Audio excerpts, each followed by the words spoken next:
You know, modern Australia was founded by European settlers. But when the first fleet sailed into Sydney Cove in 1788, under the command of Captain Arthur Phillip, the Aboriginal people occupied the land. In their eyes, the British were invaders, people who would control the land over the next 200 years. Here, in the Gallery of the First Australians at the National Museum, we can see stark evidence that European settlement resulted in frontier conflict.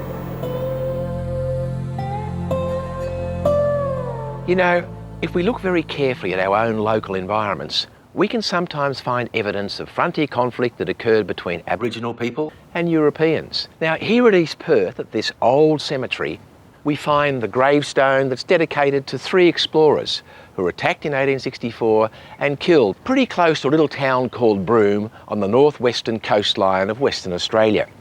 Now, the 3 men were Frederick Panter, James Harding and William Goldwire. And after the attack, their bodies were brought back here and buried in this very ground.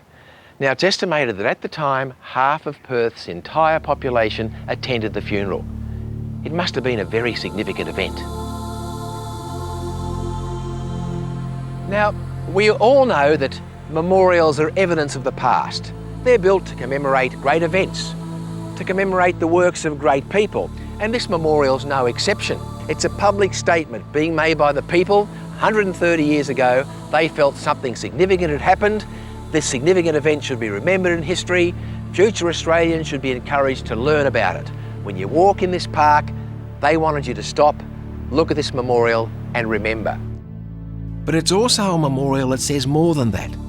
It's a memorial about a debate, because more than 100 years after that event, some people have come along here and they've placed another plaque beneath this one. And this plaque tells a very different story. It talks about the killing of Aboriginal people.